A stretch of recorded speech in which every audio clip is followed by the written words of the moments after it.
Good morning from the top of Mount Sinai. Definitely an odd place to be, hearing the news that there's now peace in the Middle East. I guess we'll see what happens in 3.5 years, if you know what I mean. Now this is, of course, the official Mount Sinai. Mount Sinai. The very name stirs images of thunder, fire, and the voice of God breaking through the wilderness. For millennia, it has stood as a sacred monument to one of the most defining encounters between the Almighty and mankind.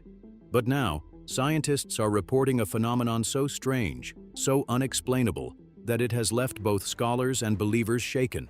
Could it be a warning for a generation drifting further from the God who once descended here in flame?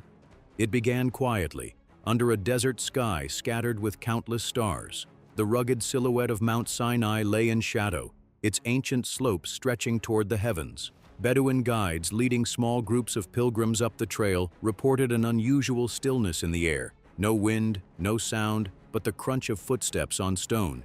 Yet as the moon dipped behind the jagged peaks, a strange light began to flicker across the summit. At first, it seemed like the pale glow of reflected starlight, but as the minutes passed, the light grew stronger, pulsing, almost breathing. Witnesses said it wasn't like ordinary fire, nor like the cold gleam of moonlight. Instead, it had a golden hue, warm yet intense, as if the very rock were alive from within. Some swore it illuminated the mountain's outline against the sky, casting long, trembling shadows across the desert floor.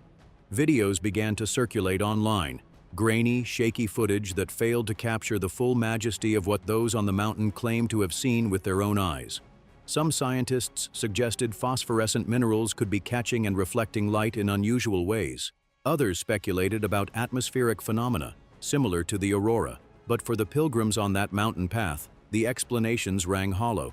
They remembered Exodus 19, when Mount Sinai was altogether on a smoke, because the Lord descended upon it in fire.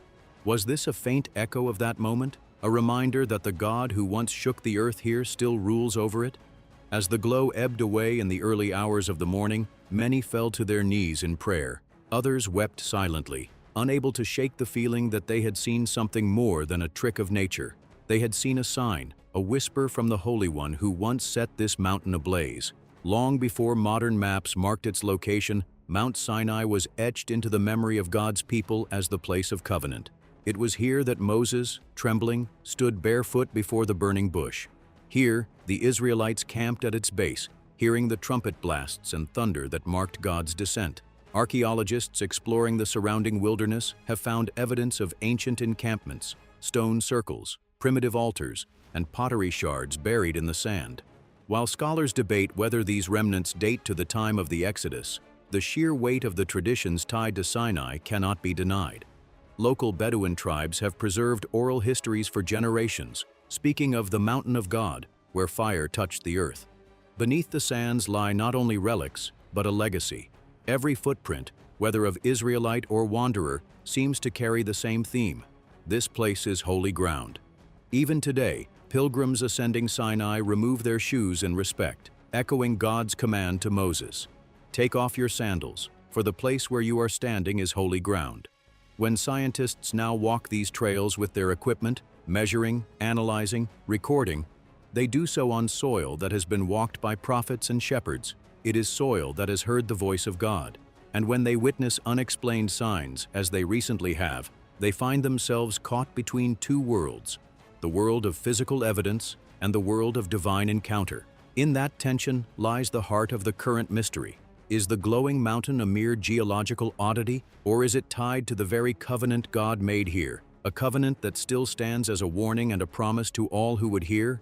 When God descended on Mount Sinai in fire, and the glory of God, the fire of God, right, was right here. He did not come only to display his power. He came to speak. His words, delivered through Moses, would form the foundation of his covenant with Israel. But woven into those commands were warnings, solemn reminders that obedience brings blessing and rebellion brings consequence. Deuteronomy 4 preserves one of those warnings. The day you stood before the Lord your God at Horeb, the Lord said to me, "Assemble the people before me to hear my words, but be careful not to forget the things your eyes have seen. Teach them to your children and to their children after them." The command was clear: remember what happened here and live accordingly. Centuries have passed since that day, and yet the human heart remains prone to forgetfulness. Nations drift from God, individuals chase after other gods, and His commands are often treated as relics of another time. But what if He is calling us back, not with a voice from the cloud, but with signs in His creation? The recent glowing at Sinai, for those who take Scripture seriously, could be such a call. Like a flare sent into the night sky, it reminds us of the holy fire that once burned here and the covenant made in its light. It reminds us that God's standards have not changed, and that the mountain still stands as a witness against those who break His law. For the scientists who observe the phenomenon, the data may speak of minerals and heat signatures, but for the believer, it may speak of something far more urgent, that the warnings given at Sinai are not ancient history. They are alive, resonating across the centuries, and perhaps now echoing more loudly than ever before. Mount Sinai's rugged slopes are not silent. They tell a story carved into their very surface. Darkened rock near the summit bears the appearance of scorching, as if an ancient fire once consumed it. Some geologists attribute this to volcanic-like heating or lightning strikes over millennia, yet no volcanic activity has been recorded here in known history. For believers, this blackened stone stands as tangible evidence of Exodus 19, when the mountain burned with fire unto the midst of heaven. Scattered across the surrounding valleys are strange stone structures, low walls, circular enclosures, and standing stones that seem deliberately placed. Archaeologists debate their age and purpose, but some match biblical descriptions of altars or boundary markers set to keep the people from approaching God's presence uninvited. Even the Bedouin tribes speak of the Jebel, where God came down, preserving legends of thunder that shook the desert and fire that crowned the peak. These oral traditions, passed from father to son for generations, are like living scrolls, fading but not yet forgotten.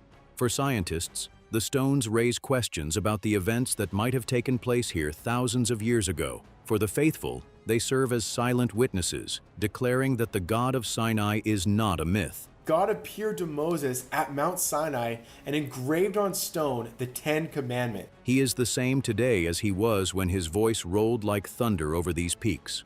The recent phenomenon at Sinai drew a small team of researchers to the mountain, equipped with sensors, drones, and high-resolution imaging tools. They expected to find geological causes for the reported glow, perhaps mineral luminescence or atmospheric refraction. Yet the data baffled them. The glow's heat signature did not match any known combustion pattern. It appeared without a clear energy source and faded without leaving burn marks or ash. Instruments recorded electromagnetic fluctuations during the event, similar to readings found during intense lightning storms, though no storm was present. Several scientists admitted off-record that the experience unsettled them. They were trained to analyze the natural world, yet here was something that refused neat categorization. Some spoke cautiously of unknown natural processes, others simply called it a mystery. For believers, the reluctance to acknowledge a supernatural cause is understandable, but not convincing. Scripture records that God often used creation to display His glory: a burning bush that was not consumed, a star that led wise men, an earthquake that rolled away a stone. Why should Sinai be any different? The Bible's descriptions of Sinai are vivid. Smoke ascended like the smoke of a furnace. The whole mountain trembled greatly, and the sound of the trumpet grew louder and louder. These were not gentle symbols. They were overwhelming, physical realities that left the people trembling at the base. While no such spectacle has been seen in our time, occasional tremors and unusual atmospheric phenomena in the Sinai region have been recorded. Local guides tell of sudden desert winds that roar without warning, or clouds that swirl unnaturally over the peak, shrouding it in darkness for minutes before clearing away. The recent glow in this context feels less like an isolated event and more like one movement in a long symphony of reminders. If God shook this mountain once to call His people to covenant, could He not allow smaller tremors and strange signs to call us back again? The smoke, the shaking, the fire, these are not just stories from the past. They are the language of a God who reveals Himself in power, not to terrify for terror's sake, but to draw hearts back to Him before it is too late. Chapter 7. Ancient Echoes in the Desert. Long before modern borders were drawn, this desert was a sacred threshold. Tribes journeyed here, not for trade or conquest, but to stand where heaven and earth once met. Bedouin guides tell of ancestors who avoided the peak out of reverence. The Bedouin camel whisperers use rhythmic chants to create sounds that guide their camels, believing it to be a place where the Almighty's presence still lingered. Their stories speak of lights that moved without flame, winds that spoke without words, and nights when the stars seemed to bow over the summit. Scripture itself echoes this awe. When God called Moses to ascend Sinai, it was not to offer spectacle, it was to give his law, his covenant, his very heart to a wandering people. The mountain was wrapped in smoke, the ground shook beneath their feet, and the sound of the trumpet grew until the people begged for it to stop. This was no ordinary natural event. It was a divine meeting, a moment that would define faith for generations. Now, thousands of years later, the land remains unchanged in its raw beauty. Yet the recent glow has brought the ancient stories roaring back into public conversation. Scientists speak cautiously of natural explanations, but pilgrims who saw it with their own eyes use words like holy and fearful. Some knelt on the sand, weeping, certain they were witnessing a call from God. For those who listen, the message seems to cut through the centuries. God's covenant is still binding, his presence still near, and his patience still stretched toward those willing to return. This desert may seem empty to the world, but to the one who believes, it is alive with echoes of a voice that once shook nations. The question is whether we will hear it before the next shaking comes. It began quietly, unnoticed by most. The desert wind was still, the air cool under a crescent moon. Then, without warning, the summit of Sinai shimmered with a faint golden radiance, as if the stones themselves were holding the memory of a fire that once burned there. Witnesses say it lasted minutes, though some claim it felt much longer, as though time itself slowed beneath the strange light. Cameras and phones captured fragments, but the glow never appeared as vivid on a screen as it did to the naked eye. Those who stood closest reported a sense of stillness that felt almost tangible, as though the whole mountain was holding its breath. A few pilgrims recited the 10 Commandments aloud, their voices trembling. Others simply stared, unable to speak, with tears on their cheeks. Scientists arrived days later, studying mineral samples and scanning for traces of heat or radiation. Their findings were inconclusive: no burn marks, no geological shifts, no evidence of artificial light. The data didn't match any known phenomenon for that altitude and climate. To them, the event was an unsolved puzzle, but to the faithful, it was more than a mystery. They remembered the bush that burned without being consumed, the fire and cloud that guided Israel through the wilderness. Fire is out, and the bush may not be talking to anyone these days. Its very existence seems miraculous. And the voice from the heavens that declared truth over Jordan's waters. God had often used light to mark his presence, and perhaps he had done so again. The glow faded, but its impression did not. It left an imprint on hearts, a reminder that the God of Sinai has not gone silent. It was as though the mountain whispered into the stillness of night, "Be ready." Those who study prophecy have long seen Sinai as a pattern, a meeting place between God and man, a foreshadowing of the day when the Almighty will once again descend to reign. In the book of Hebrews, believers are reminded that they have not come to a mountain that can be touched and burned with fire, but to the heavenly Jerusalem. Yet Sinai's fire still serves as a warning. Prophets spoke of a time when signs in nature would precede the final return: pillars of smoke, trembling earth, and voices from the sky. While skeptics dismiss such words as metaphor, the faithful know that God often uses creation itself as his messenger. The glow at Sinai fits within this prophetic framework, not as the climax, but as a foreshadowing. Some point to Joel's prophecy: "The sun shall be turned to darkness, and the moon to blood, before the great and terrible day of the Lord." They see the glow as one more brushstroke on the canvas of the end-time picture, subtle to the world, but clear to those who watch. For centuries, Sinai has stood in silence, a monument to a covenant cut in stone. Yet this moment of radiance may be God's way of saying that his law, his promises, and his warnings remain unchanged. It is not meant to frighten the faithful, but to fortify them, to remind them that just as he once came down in fire, he will come again in glory. The world may debate the cause of the light, but for the believer, the cause is less important than the call. The God who shook Sinai once will shake the heavens and the earth again. The question is not if, but when, and whether we will be ready to stand in that holy presence when it comes. If the glow at Sinai is truly a sign, then it carries more weight than mere curiosity. It is a plea from heaven to earth. Throughout Scripture, God has spoken through mountains, storms, fire, and stillness. When he descended upon Sinai in the days of Moses, it was not to dazzle the people, but to draw them into covenant.